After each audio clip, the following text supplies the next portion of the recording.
Chapter 9. The Battles of Valor, Part 1.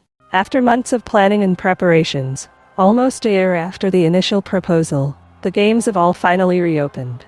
However, Inísel's original vision had been radically transformed. What was once a peaceful celebration of unity and sports had now become a stage for violence. The Shántruk, influenced by his advisors, decided to use the games as a means to entertain his people and rid himself of criminals who had committed treasonous acts against his rule. The amphitheater was packed, and the atmosphere buzzed with the crowd's anticipation. The citizens' clamor filled the air. Every corner of the venue was occupied by people eager to witness the bloody new competitions. In the royal box, adorned with golden and purple banners, Inísel sat beside her husband, the Shántruk. Next to her was her closest handmaid, Isra, always attentive and ready to serve. Inísel watched the scene from her throne, her gaze darkened by a mix of sadness and anger. The amphitheater's stands resonated with cheers and applause as the citizens of Erial celebrated the changes with an almost savage enthusiasm. What had once been an event to honor peace and cooperation had turned into a macabre spectacle, where death loomed in every match.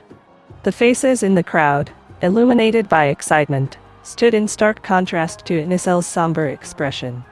She looked at her husband with a mixture of sadness and frustration. In the royal box were the nobles, representatives from other cities of Lochvin nearby, and merchants from Erial, including her parents. They had come thanks to the Shántruk's efforts and her father Reynard Zendel's connections, seeing this as an opportunity to gather and strike agreements. Your Shántruk, this is not the solution I expected for our people, said Inísel in a low but firm voice.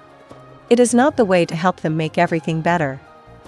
Violence only brings more violence. Our people need to remember that not everything is cruelty and fierceness. Theodric, seated beside her, looked at her with an expression of patience. My Volker, he responded softly. I know that you wanted the games of all to be as they have always been practiced in Sabla Urbo. But you also need to understand that we must adapt them to everyone's tastes. The other cities practice more violent sports, and the games of all would not be seen with the same enthusiasm as they are in our city. Moreover, this is the best solution for our current situation. Complaints will be silenced, we will get rid of criminals who are worthless to the kingdom, and we will make the soldiers think twice before going against the system. Men who wanted to desert, contradicted our laws, or refused to report for military service will be punished and forced to participate in the games of all, now called the Battles of Valor. They are the perfect element to deter future rebels. As you suggested, mercenaries are allowed to compete, and in this way, the people will see them as their warriors, not their aggressors. Inísel bit her lip, knowing it was neither the time nor the place to express her true feelings. The crowd, oblivious to the tension in the royal box, cheered and shouted, impatient for the games to begin. Inísel knew that any open disagreement could be seen as a sign of weakness that other advisors might use against her. Daughter, do not worry. Your Shántruk has decided to set rules for the combats of valor. The games allow participants to surrender, so not everything is so cruel and violent, her father said in an attempt to calm his daughter's unease. Inísel glanced at him sideways. She knew surrender meant greater punishment for the participants, a dishonor, and that most would not be permitted to use that escape route. Of course, father. It's very generous to give them the chance to surrender, and then publicly flog them for their cowardice. Inísel murmured, her words laced with bitterness. Her maidservant, Isra, squeezed her shoulder in a gesture of support, reminding her that she was not alone in her thoughts and concerns. Thank you, she whispered to her friend, who simply nodded as she withdrew her hand from the Valkyr's shoulder. The Shántruk, satisfied with his wife's apparent compliance, turned to the other dignitaries, initiating conversations about future alliances and treaties. Now that the combats of valor have begun, we hope that other city representatives will also come to Sabla Urbo to witness the sports. Inísel forced herself to maintain a serene facade, watching as the amphitheater arena filled with young combatants, ready to prove their bravery and strength in the brutal combats of valor. The kingdom's representatives from the cities of Lochvin nearby chatted animatedly among themselves, exchanging approving looks as they observed the preparation of the combatants. These games, though bloody, seemed to offer an effective solution to their shared problems. Inísel noticed her parents, seated nearby, speaking eloquently with the other city dignitaries, seemingly accepting the changes to the games of all with ease. The presenter stepped forward to the center of the arena, raising a golden trumpet. The sound echoed through the amphitheater, silencing the crowd. Ladies and gentlemen, nobles and dignitaries, welcome to the combats of valor. His voice boomed, and the crowd erupted in deafening cheers. Inísel closed her eyes for a moment, trying to find calm amidst the chaos. She knew she had to endure this spectacle, even though every moment was a reminder of how her vision had been distorted. The amphitheater, a magnificent coliseum located on the outskirts of Sable Urbo, was teeming with life and jubilation as the trumpets announced the start of the Games of All, now transformed into the brutal combats of valor. The structure, made of ancient stone with carved details depicting the city's past glories, stood majestically against the clear sky. Spectators filled the stands, their voices blending into a thunderous clamor that reverberated through the amphitheater. At the center of the arena, the presenter, dressed in a ceremonial robe embroidered with gold, took his position. In his hands, he held a dark wooden vessel intricately carved with designs of the gods, topped with a slit in the lid. The crowd fell silent as the man raised the vessel, eagerly awaiting an explanation of what was to come. The presenter, with a firm and resonant voice, turned his gaze toward the royal box, where the Shántruk and his entourage watched intently. Inísel, seated next to her husband, tried to maintain a serene expression despite her heart being filled with unease and disapproval. Beside her, her maidservant Isra squeezed her hand discreetly, offering silent support. Citizens of Erial, nobles, and visitors from Lochfin Urboj. The presenter began. Today, we gather to honor the gods through the combats of valor.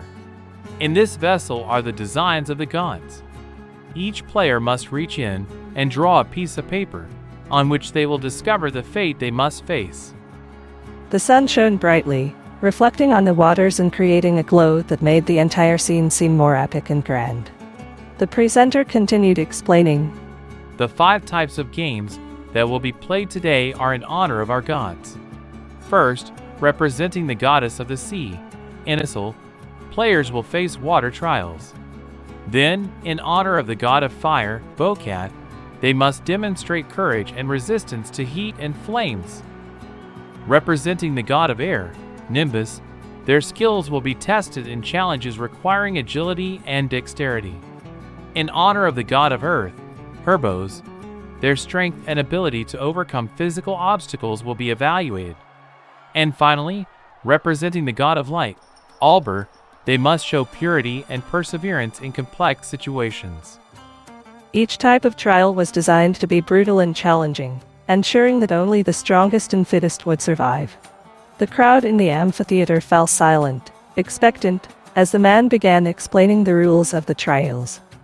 The first game, in honor of the goddess of the sea, consists of a swimming race toward a marked buoy in the sea. Contestants must swim as fast as possible, using any means at their disposal to be the first to reach the buoy and return to shore. All contestants who do not perish at sea, except the one who arrives first, must fight each other on the sandy beach until only one remains standing. Inísel, seated in the royal box, shivered at the prospect of the violence this trial could unleash. The competitors, desperate to win, would likely resort to brutal tactics. The presenter's voice rose again as he explained the fire trial. In the fire trial, contestants will be forced to walk barefoot across an extensive strip of burning embers on the sand floor. They cannot leave the embers until they reach the other end. The first to arrive will be considered the winner, while the others must face each other with flaming swords until only one remains standing. The brutality of this trial was palpable, and Inísel felt a pang of concern imagining the suffering the competitors would endure. The winner of this combat, like the others, would suffer severe burns on their feet. It would be a gruesome trial where only 2 could survive, one as the winner and the other spared their life but returned to captivity. Next, the presenter detailed the wind or air trial. Contestants will use bows and arrows to shoot down birds that will be released into the sky above the sand. The competitor who successfully shoots down the most birds will be declared the winner. The others must compete against each other until only one remains standing. However, if there is a tie, all contestants in the trial must face each other. Inísel watched with a heavy heart.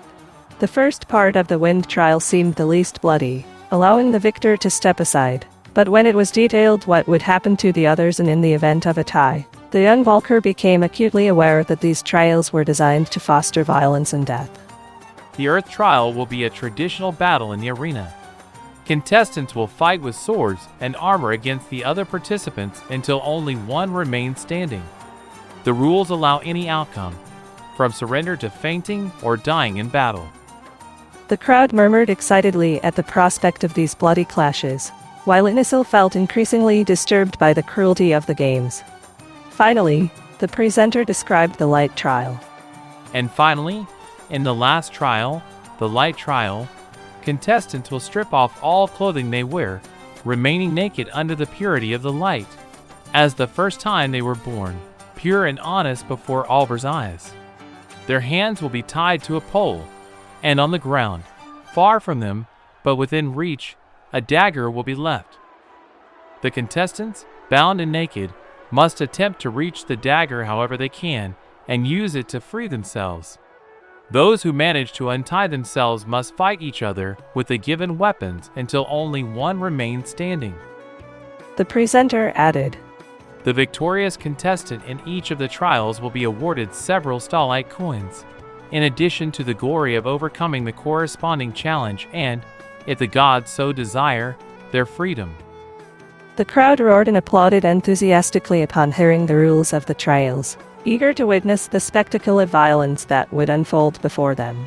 Inísel, with a heavy heart, looked at her husband, the Shántruk, and saw in his eyes the determination of a man who believed he was doing the best for his kingdom. Inísel could no longer contain her indignation. This is savage, your Shántruk. You must stop these games immediately. She began, causing everyone in the box to look at her, most with disapproval. Reynard, knowing that his daughter would only cause difficulties in the fragile agreements with the other cities if she continued like this, decided to intervene. Daughter, do not say that. The games are designed to please the citizens and correct the bad behavior of the most troublesome criminals. These trials have been modified to unify the disparate cultures of the 5 cities. However, Inísel turned and looked at each noble belonging to the other cities. And that is why we have always been in constant disagreement. This violence is not healthy for our people. The contestants who will participate will be forced to endure terrible torments that some do not deserve. It is true that among the contestants there are criminals who have committed atrocious acts, and they must be punished according to their actions. However, there are participants whose crime was disagreeing with the recently imposed military service and our future plans for conquest.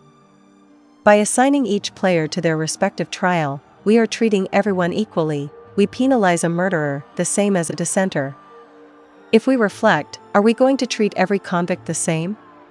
In the case of those who refuse to join the military service, are we condemning our people for expressing their opinions? Is this what we want for Erial? Punishing people for speaking out, for refusing to follow an unjust law? Do we want to turn our kingdom into a place full of violence and destruction? Everyone stared at Inísel indignantly, and a dignitary voiced his opinion. If I were you, I would watch what you say, brat. You are a woman, and even if you are the Valkyr, you should know your place. Here you have no right to give your opinion, and in my city, such insolence would be punished with a penalty appropriate to your fault. So, watch your tongue. If you continue like this, you might lose it. Inísel gritted her teeth, feeling a fierce rage swirling inside her. The buzz of the exaltation from the spectators in the stands faded in her ears, dulling them and letting her burning anger begin to consume her heart. Unnoticed by anyone, her emerald green eyes sparkled with a fiery glint, her irises gradually adorned with an unusual flame. How dare you? However, before the strange condition in her vision became more noticeable, her husband interrupted her. That's enough, Said the Shántruk. Inísel turned to him, thinking she would receive a reprimand for her behavior. If you ever disrespect my wife like that again, I will order my soldiers to banish you from my kingdom.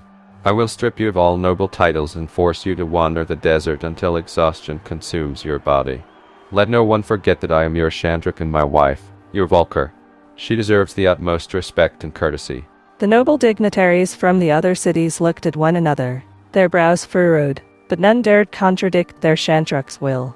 Reynard, knowing that the unity of the 5 cities was still fragile and needed to be strengthened, decided to intervene. Well, Darskars, let's not get into political discussions now. Let's enjoy the entertainment. The combats of valor are about to begin. Immediately, the nobles seemed to agree with Reynard's words and soon nodded in approval. The Shántruk, noticing the unease in Inísel's eyes, took her hand and whispered softly to her. "I know, my Valkyr, that this is not what you wanted for our people. But you must understand that it is an opportunity we cannot waste. The combats of valor will strengthen our kingdom and keep people entertained and obedient. Sometimes, violence brings peace." Inísel nodded, but her mind was in conflict. She squeezed the Shántruk's hand and looked at him with distress. She felt that Theodoric sought the best solution to please his people, and although Inísel shared his will, she could not accept that the combats of valor were being used as a means to bring peace.